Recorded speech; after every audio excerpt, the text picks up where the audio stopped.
Este es un espacio pagado. Las opiniones y declaraciones expresadas en este programa son responsabilidad exclusiva de sus productores, talentos e invitados, y no representan necesariamente la posición u opinión de Latinos TV en Guay, Bonches Latinos LLC ni de sus propietarios.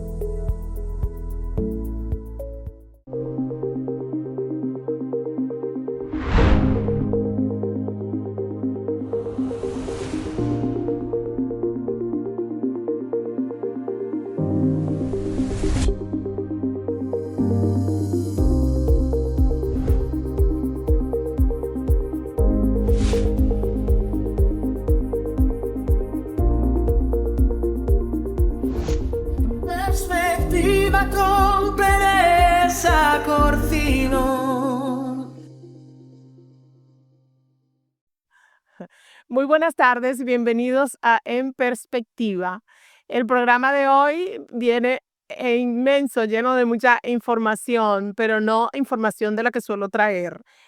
Hoy tengo una invitada especialísima, viene de Elizabeth, New Jersey. Es una señora activista comunitaria y está en la política, con mucha influencia en la ciudad, en la comunidad, ayudando, apoyando, contribuyendo, y ha estado corriendo para algunas posiciones en el Board of Education de Elizabeth. La vamos a dar la bienvenida y luego nos vamos a ir a una pausa. Primero quiero tomarme 2 minutitos para decirles que la entrevista va a ser en inglés, puesto que mi invitada habla poquito español, ella prefiere el inglés, y yo voy a ir traduciendo lo que estamos conversando. Y bueno, también me tomo un minutito más para saludar en República Dominicana a mi colega y amigo Salvador Holguín, mandarle un abrazo, solidarizarme con ese problema que le pasó.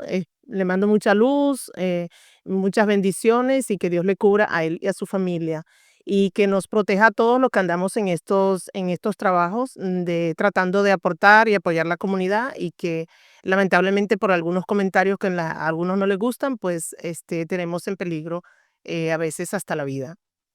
También quiero enviar un saludo al licenciado Erasmo Chalas Tejeda, que está siempre atento a nuestro programa desde República Dominicana, siempre pendiente de verlo y mandándonos saludos a todos.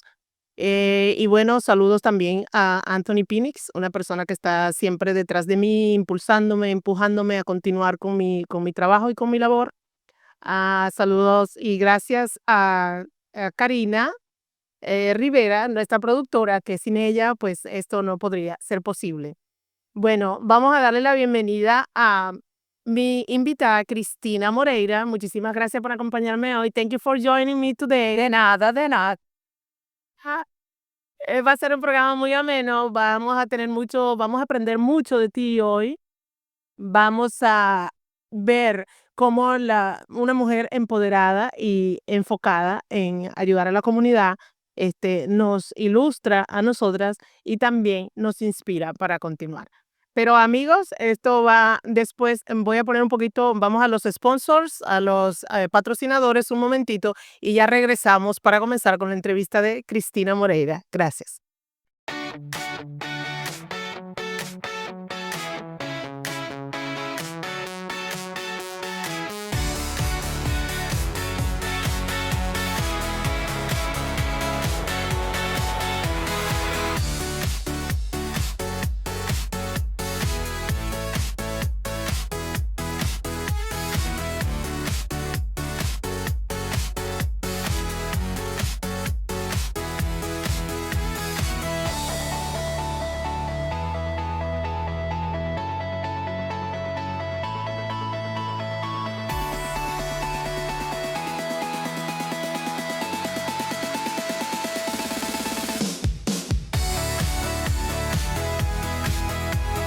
Bueno, estamos de vuelta. Me ha dicho mi productora que no tengo que ir traduciendo nada, porque ella no quiere que yo pierda tiempo y ustedes lo pueden traducir en YouTube. Así que vamos a leer un poquito el profile de mi invitada Christina Moreira, y luego vamos a comenzar presentándole con las preguntas para ella. Christina Moreira is a mom, wife, and dedicated community advocate committed to improving educational equity and quality of life for families across the city of Elizabeth, okay? She earned an associate degree in applied science from Roger University in 2003 and currently works as a dental hygienist in Union, New Jersey. Driven by her passion for youth and education, Christina founded Elizabeth Parents and Students Care, a parent-led community group focused on educational accountability, family engagement, and advocating for students' rights and support services. And for her commitment to public services, Christina has run for the Elizabeth Board of Education multiple times in 2016, 2017, and again in 2018, with a focus on bringing parent voice, transparency, and accountability to the school district. Christina is an administrative board member of Teen Interrupters Inc., an organization dedicated to preventing youth involvement in the justice system through mentoring, character development, and empowerment. And she also serves on the board of Elizabeth Athletic Hall of Fame, honoring Elizabeth athletic greatness and supporting students athlete and scholarship initiatives. At the heart of the work is a simple belief: strong schools, informed families, and transparent governments create stronger communities. All right, thank you very much. It's beautiful, your profile. That was a lot. No. I think like it's not a lot. It's less than you really are and than you are done in the city. So, in your own words, who is Christina Moreira? Christina Moreira is a mom and a wife first, and then a dental hygienist and a community advocate that is just trying to empower parents to have a voice in the city, in education. So that is essentially the person that I am. Okay. From the thousand questions that I have here for you, the first should be what made you take the decision to get involved in the community and in politics? So that started when my son, so I have two children. My daughter's 21 and my son is now 17. But when my son started in school, I started to notice that he was having some difficulty with reading and writing. Um, and I started to ask questions of the school district as to what we can do to help him. And I was trying to connect with other parents at this time. It wasn't really too much on social media, but there was no real groups that I could find to like talk to parents about these things. And I think I was talking to my sister maybe at the time, and she said, why don't you go on Facebook? So I did that, and I created this little Facebook group just to kind of connect parents together so that we can talk about issues that were happening in the schools. And I went to my first Board of Education meeting, and I thought I was going to go to like a business meeting, Mm-hmm. and it was what I called like a circus because there was two different groups of people in political power, Mm-hmm. and they were at that meeting, and I was just like, oh my God, I'm here to talk about at that time state testing, and I wanted to let parents know that they had a right to refuse the state testing, and that the school district should let the parents know. So that was my first time going to a board meeting. And after I saw that, a few other people came up to me and they're like, oh, we really like what you said. So I started to connect with these people. And that's when I started seeing like, what is going on in our school district, right? It just seemed like a lot of politics. Yeah. So slowly I started to get educated about what was happening in our schools. And that's what was my first kind of like introduction into the world of politics, I guess. Uh, um, so apparently, um, politics is inside of everything. Yes, unfortunately. in our schools, politics dictates what's taught in our schools, what funding we get. So yeah, we like to say like I don't want to be involved in politics with education, Mhm. but unfortunately, the reality is that it is. Exactly. Yeah. So we can't pretend that it's not that. So we need to be involved, right? On Of course. some level. Of course. Yeah. And have you faced a challenge on when you decide to get involved in the community and the politics? How that has been? How a challenge? What challenge can you have you been faced? So many challenges. So when I decided to run for the Board of Education the first time, um, I had no desire to be involved in politics, right? I just wanted to make sure that my kids and the parents that were reaching out to me were having their voices heard.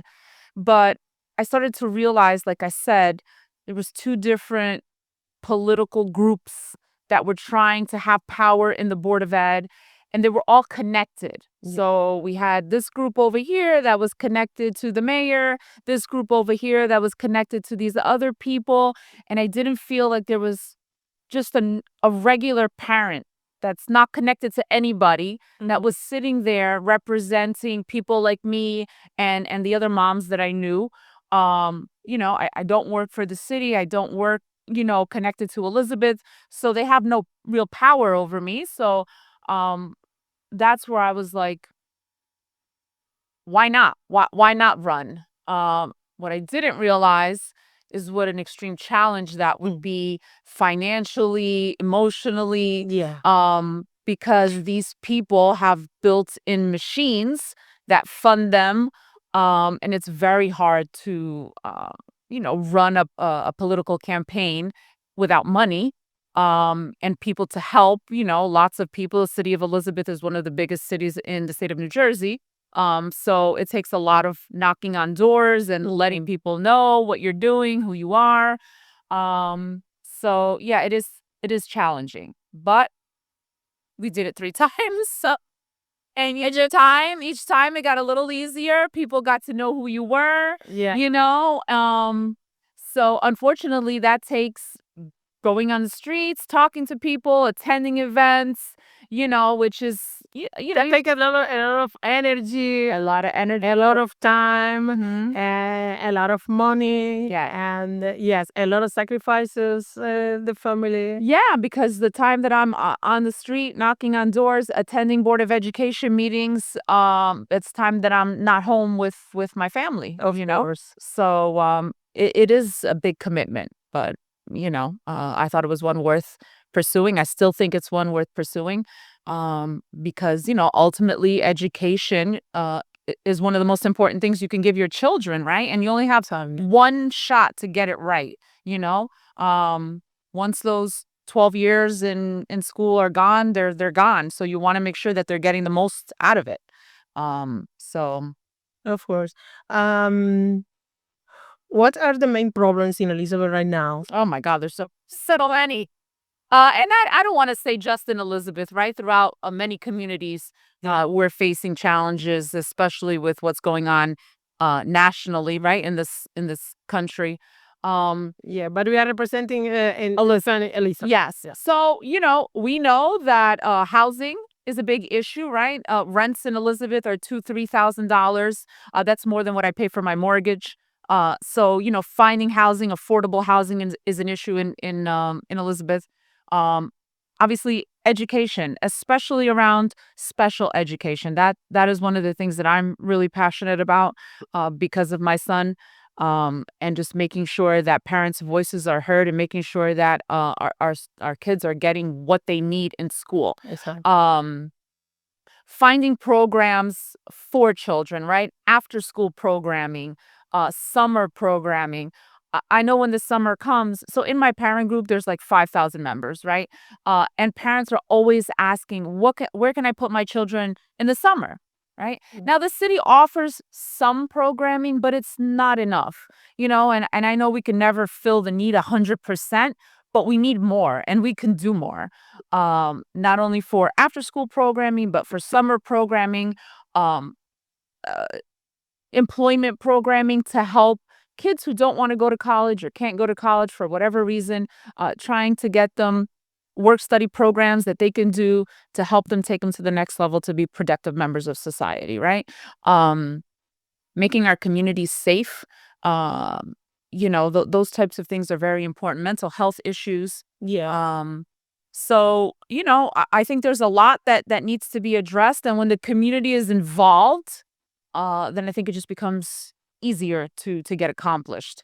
But, unfortunately, I feel like there is this wall up where the politicians are on one side and the community is kind of left in the dark as to what's happening. Yeah, because apparently at some point the community has been, the community gave up because sometimes community get tired of trying and knocking. There is a point that the people say, okay, everything's in vain. Yeah. You don't get anything. For example, from all those programs that the Board of Education or the City of Elizabeth has in place, it's for example, it's sometimes some programs are only in theory, not in the practice. So, do you have an idea of how many programs really exist and really are doing and putting in practice in the city, and the children have been taking advantage of that? Are they, you know? Well, I think the city has, some programming. We have some youth basketball programming, some arts programming, the after school tutoring programs. The problem is that they're very limited. Maybe they'll take, a handful of students, but the need is so much greater. So we need to allocate more funding at the city level for things that are related to our youth, right? And then, in coordination with the Board of Education, there's a lot of crossing over there. A lot of the members of our Board of Education. Who is the head of the Board of Education right now? So the president of the Board of Education right now is Maria Carvalho, and she's been sitting on that board for some time. And then, of course, the superintendent is who runs the school district, and she's been the superintendent for, I don't know, I've been attending board meetings for over 10 years, and she was there before that.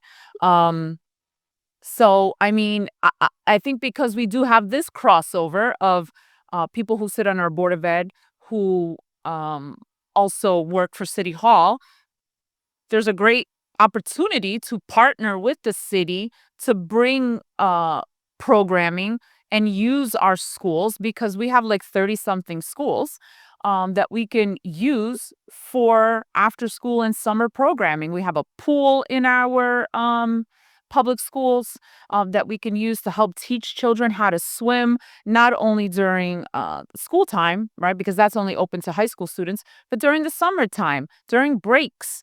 I just think it takes some thinking outside of the box to help get some of these things in motion, Okay. What is the position of Mr. Stanley Neron now? He was elected for another position, but I don't remember which one. So Stan he's the director of recreation in the city of Elizabeth, and then he also sat on the Board of Education for a couple of years. And then just recently, he was elected to serve as a county commissioner. So he had to give up his seat on the Board of Education to become the county commissioner. But he still is the head of recreation for the city of Elizabeth. Okay. What has been done and was still not being done in Elizabeth? As far as what? And the Board of Education have to, In the Board of Education, the public schools. So, again, this has been an ongoing, I want to say, fight with members of our Elizabeth Parents and Students Care Group advocating, especially when it comes to special needs, our special needs communities. I hear on a regular basis from parents, especially our Spanish-speaking community, because a lot of parents don't speak English. They don't know, how things work as far as requesting evaluations, what happens after that. So walking parents through the steps of that. So educating parents is one important thing of what their rights are. Yes. And then coming to those Board of Education meetings and speaking on behalf of those families to try really to work together so that we can make special education better, right? Because that's what we want, for our children to have the best education that they can.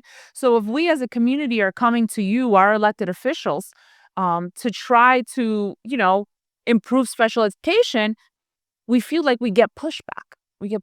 Like what? Like, why wouldn't you want to see what the issues are from the parents to help address those issues?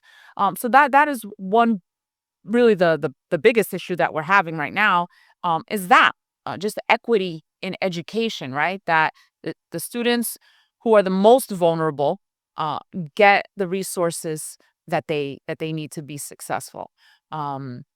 So that right now is one of our fights. And the other is currently right now in Elizabeth, we have a lot of ICE agents roaming around. I was about to ask you. Yeah, roaming around. So, I have parents reaching out to me all the time that they are scared. They're scared of sending their children to school. They're scared of going and picking up their children. I have staff members who have reached out to me who have seen the ICE agents outside of the school.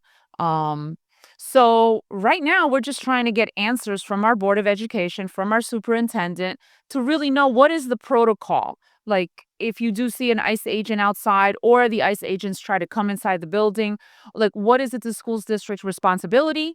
And what can and cannot they do? So the last meeting, we had some people that went to the Board of Education meeting and asked the superintendent and the Board of Education those questions. And we were met with silence. Nobody said anything. They didn't response? no response. No response.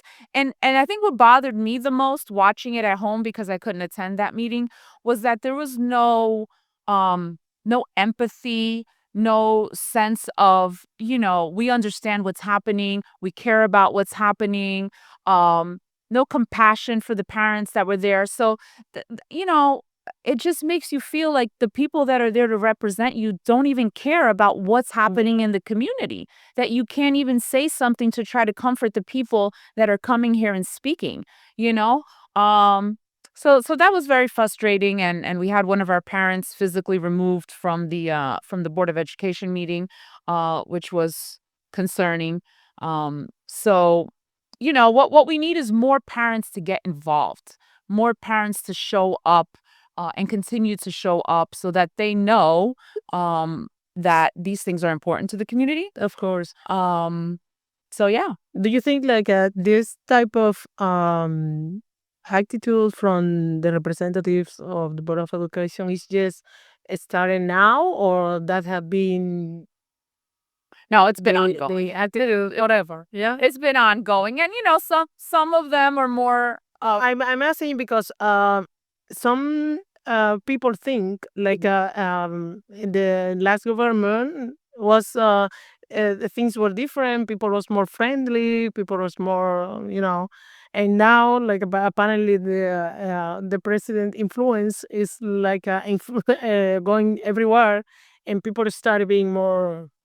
Like, Well, I think there's always been an underlying sense of, we don't have to answer to you.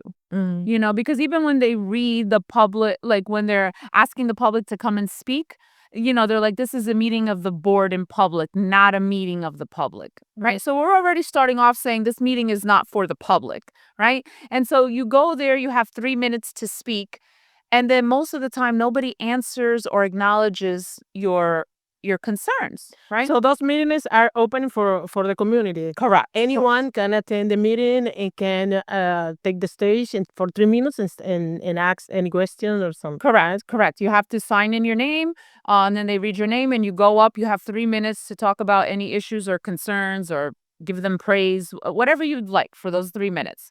And that only happens once a month. So once a month, you have parents or community members, whoever, that are going there and speaking.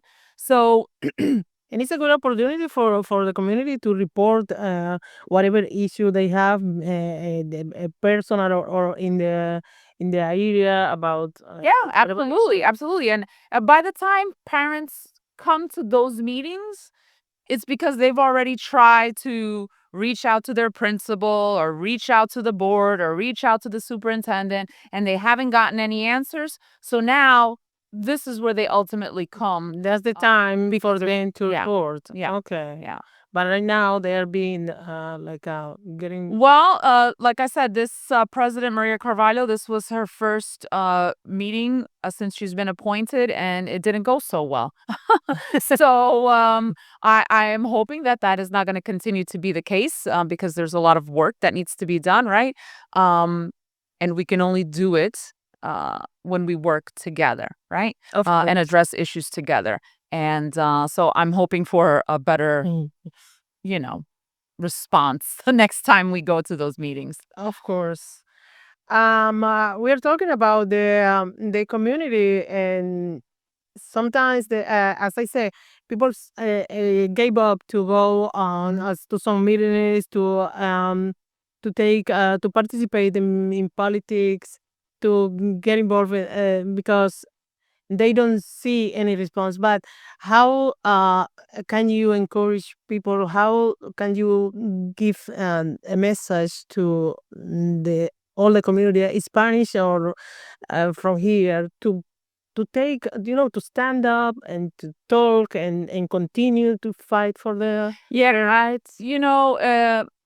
Listen, I'm going to be honest. This work is hard.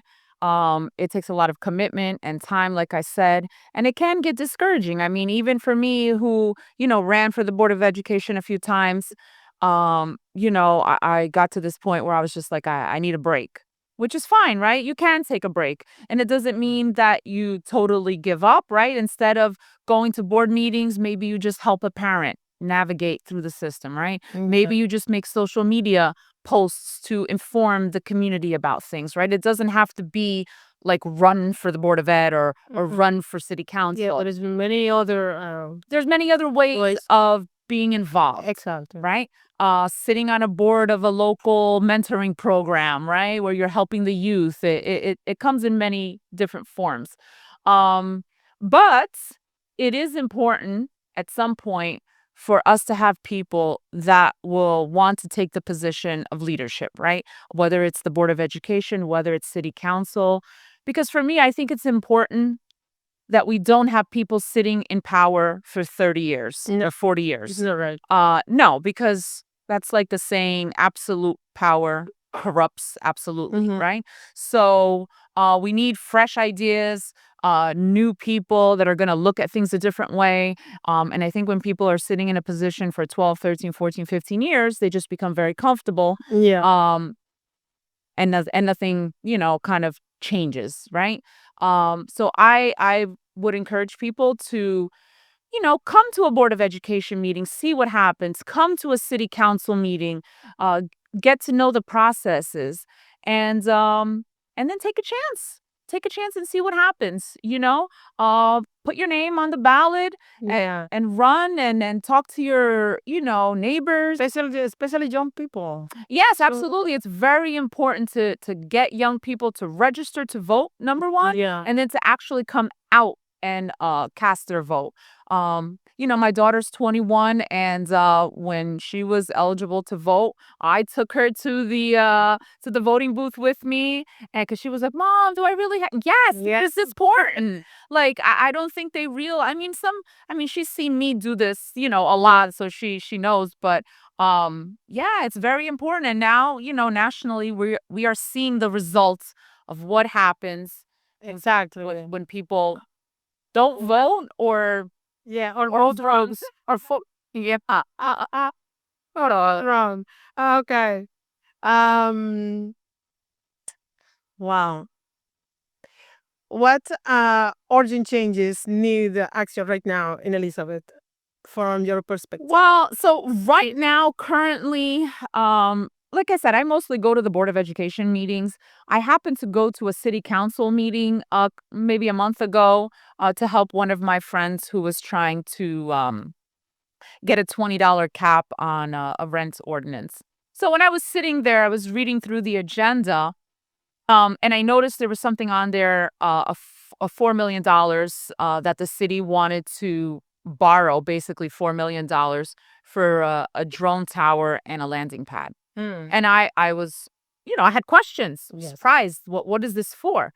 Um, and on there said that there was going to be a hearing the next meeting. So for me, I'm thinking they're going to explain what this is for, what this is about. So I came with a list of questions that I wanted to ask. And I thought somebody was going to answer those questions. I'm a community member, I'm a taxpayer. You're going to be borrowing money that may impact my taxes. I want to know, right? Exactly. Nobody had it. No response. No response. Nobody had an answer. Nobody said, Mrs. Moreira, we're going to get back to you because we're not sure, but we're going to get back to you. They simply ignore. Just ignore. Next. The next person came and spoke. Oh. So that was very frustrating. The other issue is that the city council meetings are not live streamed. Like the Board of Education, you could sit at home and watch the Board of Education meeting from your house. You cannot do that at city council. Why not? Because they do not record the meetings and they do not stream the meetings. Most people have no idea when and where city council meetings happen. Oh, wow. They happen every Tuesday at 7:30 at City Hall, but most people have no idea. So, of course, there's this disassociation between our local representatives and the community because they don't even know where to go to find out about. Is that another example of the all mentality, all brains, all the start in the position for many years? I guess they just think this is the way it's always been, right? This is the way it's always been. Nobody's complained about it. And there have been people that have mentioned it, but again, it takes consistency. It takes showing up over and over and saying, this is not acceptable. We are in 2026. If you have a disability or you have small children or you work late at night and you don't have the opportunity to go to the meeting, I should still be able to know what my elected officials are doing, right? So yeah, it's not going to cost $4 million to stream a meeting, and that's just basic governance. So right now, that is my initiative that I am taking on, and I hope that some members of the community join me in advocating for having our city council meetings streamed.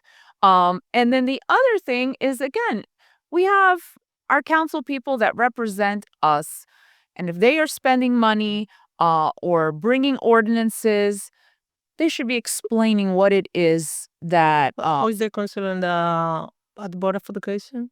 Say that again? Who is the council? Or there are how many councils do you have in the board? We have 6 wards, so we have 1 representative for each ward in Elizabeth, and then we have 3 at-large representatives, so 3 people who represent the whole city, and then we have the mayor. So those people usually have once a month. They have local they're called block watch meetings. So in my ward is the 3rd ward. They have a meeting once a month where you can go there and talk about your local concerns. There's no parking, or they didn't clean the street, or somebody broke into my house, and you can let him know. And then, he'll try to help you and talks about like events that may be happening. So that's also a good opportunity for the community to go to their local meetings. But the problem is, I have so many people who reach out to me. They have no idea what ward they live in. They have no idea who their city council person is. So it's just people are just so disconnected. How do you think we can start educating people about doing those research, providing this information and everything? So in my parent group, we do try to share that information about who their not specifically who their council person is, but we usually we have a post there that says who the council people are, their emails and contact information. We do the same thing for the Board of Education members. But I think that streaming the meetings will be very helpful into people recognizing visually who they are, what they do. And sometimes I believe that not streaming them is done on purpose, Oh. because if you don't know what's happening, then you're not going to ask questions, right? So it's better to have an Unless you know, unless you bother. Exactly. So, personally, I feel that sometimes that's done on purpose. And so, yeah, that's where we have to push. And so I try to do it through social media, because that is an avenue where we have a lot of people, right? That you can reach a lot of people, whether it's Facebook or Instagram.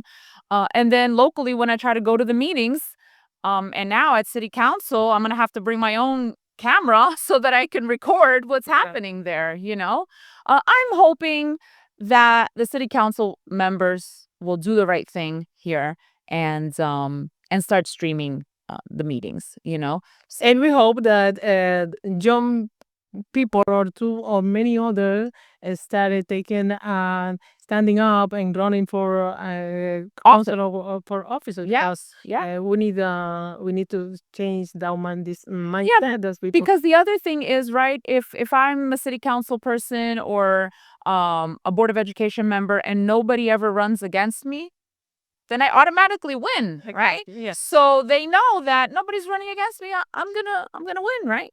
So we need to at least present somebody. And they're going to continue doing the same thing they're doing all the time, right? When most of the time, nothing. Yeah.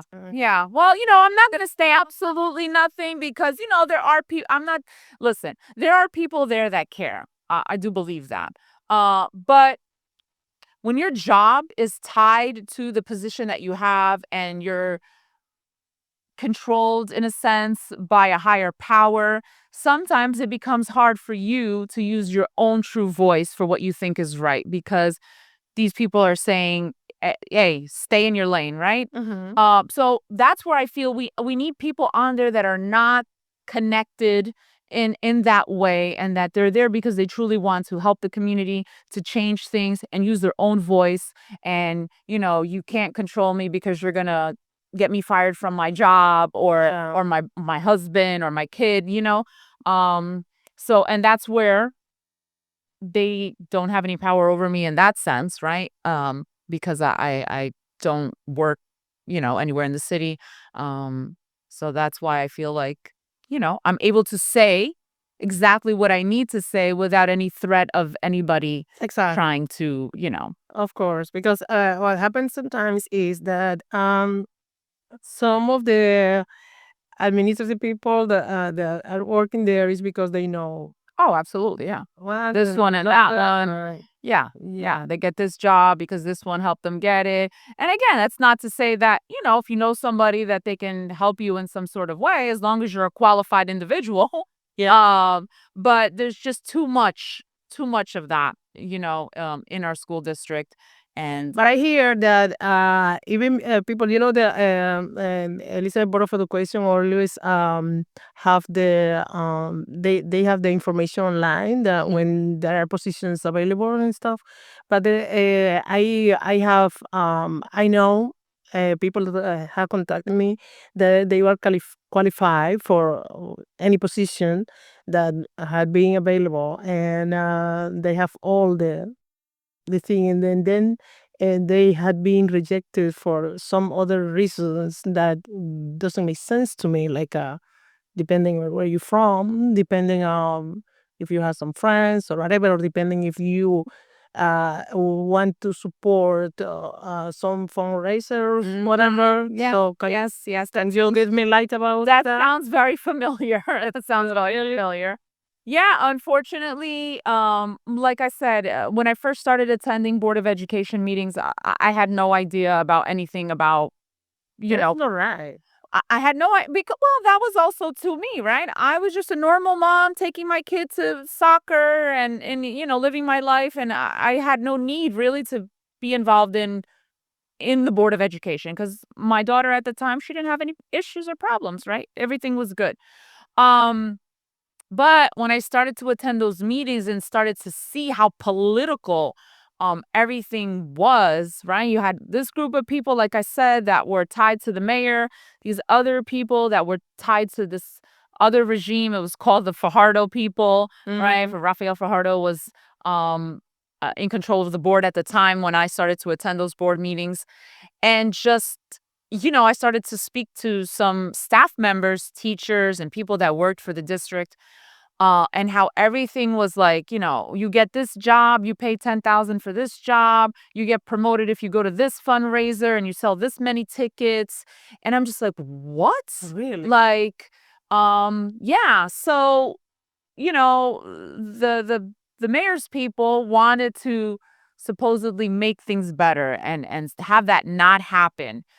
So myself and a few others were trying to help them, get on the Board of Education because of course, who wants all that other stuff? Um and they started to win seats on the Board of Education. And that's when we started to kind of realize, yeah, I don't think these people are any better than the ones that were there before them. Um, and so, we were there to hold people accountable. Whether you're on this side or you're on that side, we expect the same thing. And we're not going to treat you any differently because you're my friend, right? Or we were trying to help you get on there. Well, we were trying to help you get on there because we thought you were going to change the way things were going to be. Do the job. But now if you're going to be on there and just do the same thing, but maybe a little different, then what are we doing? You know? So that's when we started to kind of, yeah, that's when I decided, you know what? We're going to run for the Board of Education. So myself and another mom, Maria Lorenz, decided that we were going to give it a try. Yeah, I want you to run again. Okay, can you go with a pause because I think you are a little bit the trailer. You need to be more up there. Yeah, let's go. Let's go for a pause for a minute.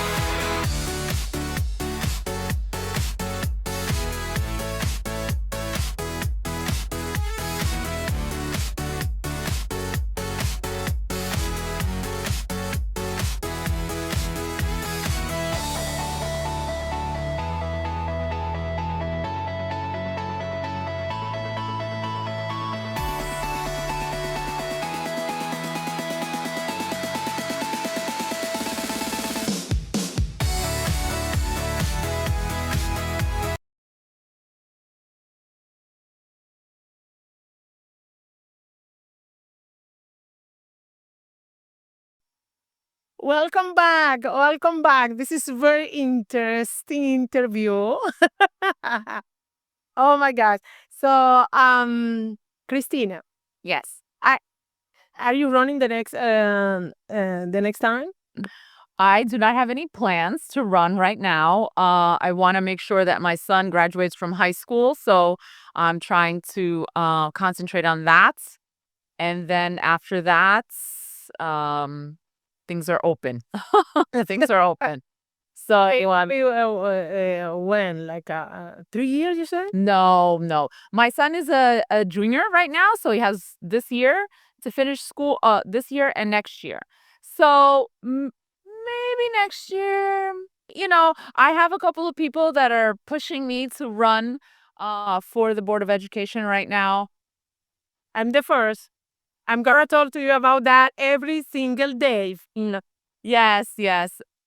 But right now I just, like I said, it's been a long journey with my son. I had to pull him out of the Elizabeth Public Schools because he just was not getting the education that he needed there.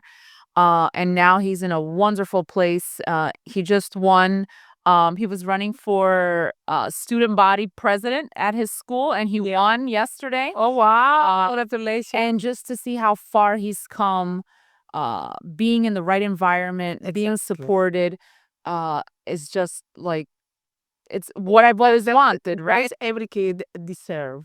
Absolutely, Right. that is what every kid deserves, and that's what so makes me so angry because my son was denied that for years at the Elizabeth Public Schools. Wow. And I have so many parents who reach out to me with similar stories. And I'm blessed enough that I'm able to put my son in another school district to help him. But many parents are not able to do that. No. And so what do? Right? When we have the resources that can at least try to help it to a certain extent, right?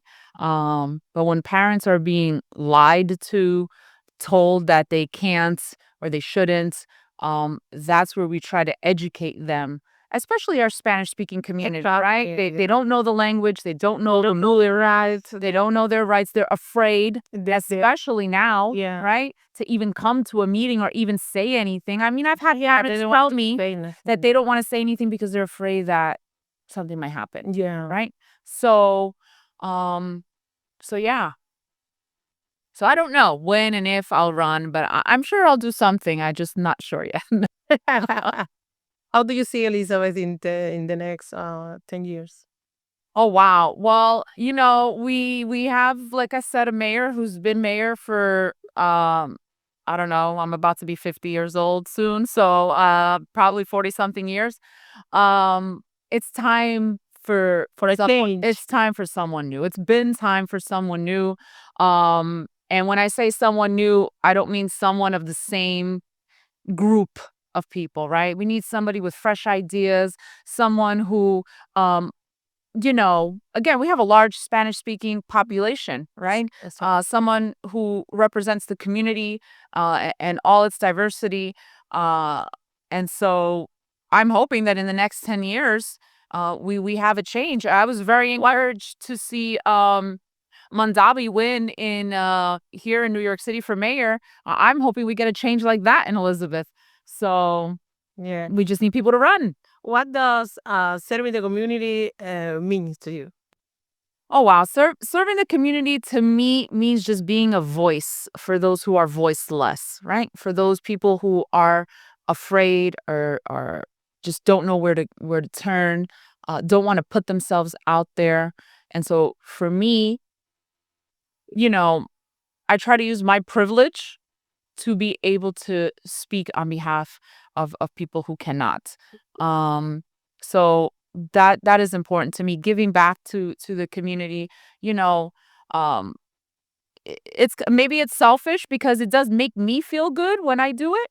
When I help people, when I help them to understand something, when I help them connect them with a resource, and then they'll text me saying thank you so much, and I'm just like, okay, well, I helped one person, and that's sometimes you can't serve on a level like an elected official, but if you can help one or two people get resources, and then those one or two help somebody else, and that's how we little by little try to, help each other out and change our communities. Of course. Yeah. How can I think like I asked that you before, but I still trying to figure out how can we get the community and the young people. How can we convince them that they need to start being active in the community? That's a good question. I think if I knew the answer to that specifically, I could help a lot of communities throughout New Jersey. I don't know, I just feel like um people, I don't know, people have become, I say, I don't know, tired maybe, or they just feel like unmotivated. So what is going to spark um that something inside of people to say, enough is enough and we need change, right? And I think when something doesn't affect you personally, you just kind of sit back and say, well, my life is good, right? I have a job. My kids are fine, so I don't need to get involved. But I think now with everything that's happening in the world, right, with our new president, um, maybe people will see, you know what, we need to change this. And when we need to change this, we also need to change some things that at our local level. So getting people, like I said, getting people to register to vote, getting people motivated to come out and actually vote, because sometimes people will register and then they don't go and vote. Oh yeah, I think we need to start also in at home, as you say, educating our kids like you did with your daughter. Yes. Yes. Because they are sometimes like apathetic. They feel like Yeah. What does frustrated, who like cares? Yeah. yeah. Yeah, I had my daughter's friend who came over and I asked her, I said, "Oh, are you going to go vote?" And she said, "I'm not registered to vote." And I'm like, "How are you not registered to vote?"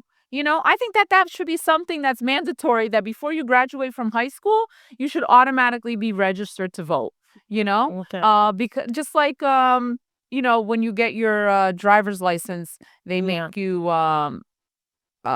determine whether or not you want to be an organ donor. So you should be automatically registered to vote when Um, I'm sorry. it's okay. The time is crazy. Okay, I want to give you those 2 minutes to call the attention, the Elizabeth community, Elizabeth citizen attention in regards of everything we have talked here about being involved in the community, in the stand up and raise their voices, and don't be scared, don't be afraid to talk, and take advantage and run for a position. And okay. Yeah. So, I mean, I definitely want to encourage anyone who's ever interested in making a change, right? Running for either your city council or your board of education, and coming to those meetings, I think is very important. And one of the initiatives that we're trying to push, again, like I said, was to get our city council meetings streamed live so that people at home can know what's going on. And then it's very important to have people come to those city council meetings every Tuesday at 7:30 at City Hall. Show up, speak about your concerns. Let your elected representatives know what it is that is happening in your communities, because they may not know and they cannot help if they do not know. And make sure you're registered to vote. Make sure your children are registered to vote. Encourage your neighbors to do the same thing. Attend your local block watch meetings, so that you could connect with your elected officials. And, they're not all bad, and I think they need support as well. And maybe sometimes they need to see things in a different perspective. But yeah, we need people to assume the responsibility of running for elected office, and and we need some change in Elizabeth. So I hope that starts to happen. And you can always find me on social media at our Elizabeth Parents and Students Care, our Facebook group, and then of course just regular Facebook, Instagram, and I'm more than happy to guide you in the right direction. Thank you very much. Thank you so much for having I me. want to yes, I want to thank you for joining me today, and maybe in another opportunity because we met in a weird In a weird way. Oh yes, the gum gate. We like but God knows how we came together. Yeah. we came together, and for and who knows for what. Yes. So I appreciate you joining me today. And as I say, so Elizabeth, people needs to wake up, and we need a change. We have here our leadership, Christina Moreira, which is she's an example for all of us. And we need to continue fighting, even if we feel like nothing is can be possible. Yes, it can be possible if we all get together, stand up, and raise our voices and start working on it. Okay, thank you very much, and see you next Saturday. Bye bye. Thank you.